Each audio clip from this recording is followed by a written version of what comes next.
This is the Midnight Mass, written by Barrel Coops. There are nights when the past feels closer than the present, when the sound of bells or the glow of a single candle can bring back everything we thought we'd lost. Tonight's story takes us to the seaside town of Whitby, where a mother keeps vigil each Christmas Eve, lighting a candle for the son the sea took from her. But this year, the silence of her prayer will be broken, and love will find its way home across the waves. Midnight Mass. The town of Whitby lay hushed beneath the winter night, its narrow streets powdered with snow, the sea beyond whispering against the darkened shore. The bells of street, Hilda's tolled softly, calling the faithful to midnight mass. Their sound drifted through the frosted air, mingling with the scent of salt and pine. Inside, candles trembled against the stone walls, their glow painting long, wavering shadows across the pews. The congregation gathered in reverent silence, scarves drawn close against the chill. At the back, Margaret Fletcher slipped through the great oak doors. Her steps were slow, her face pale with memory. She came each year, as she had since the war took her son. The sea had claimed him a storm, swallowing his ship whole, leaving nothing but silence behind. No body, no grave. Only this church, and the candle she lit each Christmas Eve. Margaret moved to the side altar, where votives shimmered in rows. She lit one with trembling hands and whispered, "For you, James, always for you." The small flame caught, bright against the chill, warming her face, though not her heart. She took her seat near the back, listening as the choir began, "O come, all ye faithful." The voices filled the nave, weaving sorrow and hope into one unbroken thread. Families leaned close, children drowsing against their mothers, lovers brushing gloved hands. Margaret sat alone, her shawl wrapped tight, her grief the quietest of companions. But in the repetition of ritual, the candle, the hymn, the midnight hour, she found a fragile solace. It was her way of keeping him near, of believing that love might still cross even the vastness of the sea. As the hymn faded, Margaret bowed her head, whispering a prayer. She didn't know that this night her vigil would be answered, that someone was waiting in the shadows, carrying the final words of her son. The last notes dissolved into silence. Coats rustled, candles crackled. Then she felt a presence beside her. A man sat in the pew across the aisle, his face half hidden by flickering light. He wasn't familiar, his coat was worn, his hands calloused, his eyes steady and dark, fixed not on the altar but on her. Margaret shifted uneasily, clutching her shawl.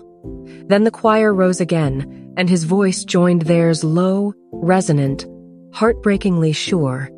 It struck something deep within her, something long sealed away.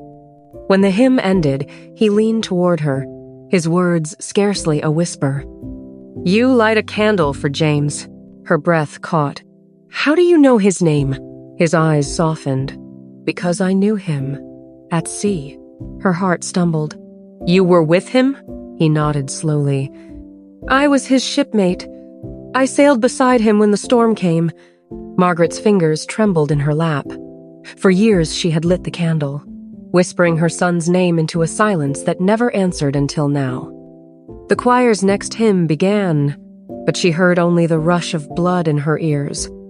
"Then tell me," she said, her voice unsteady. "Tell me everything."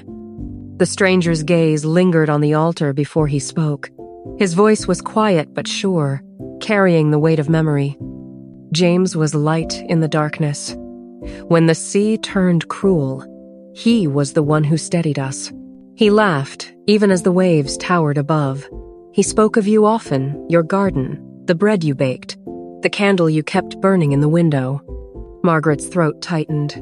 "He told you that?" "He said it was his compass," the man continued. "That no matter how far he sailed, he could close his eyes and see that flame guiding him home." Tears gathered, spilling freely down her cheeks. For years she had lit the candle, not knowing if it reached him. Now she knew it had. "When the storm came," the man went on, It struck without warning. The sea tore through us.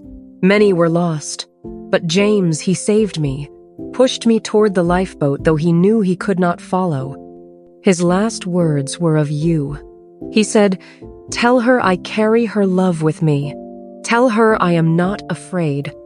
Margaret bowed her head, her sobs quiet but unrestrained.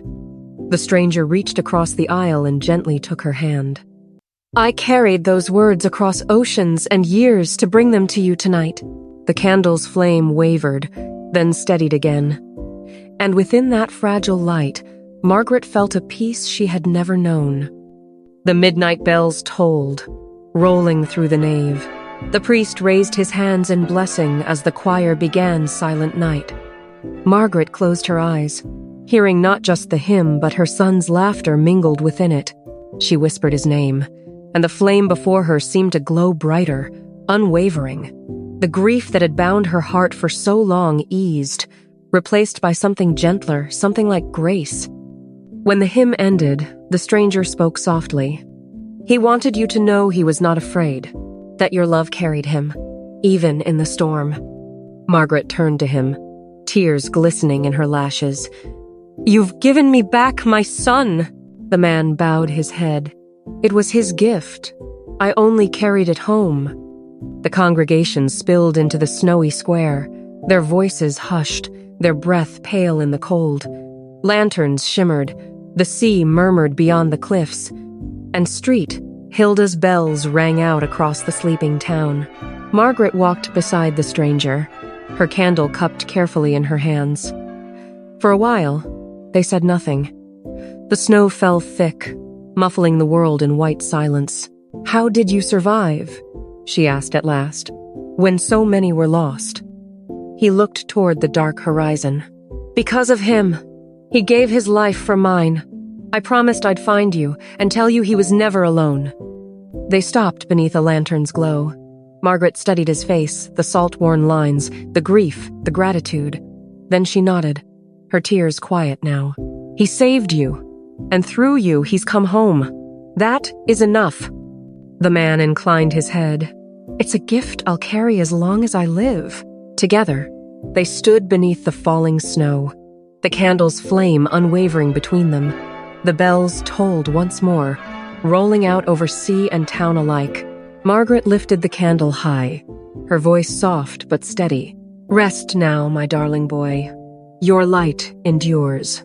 The flame shimmered in answer gold against the dark, and for the first time since the storm, her heart was at peace. This was Midnight Mass, written by Barrel Coops. If this story touched your heart, please take a moment to give it a thumbs up, ring the bell, and subscribe for more tales that warm the winter nights.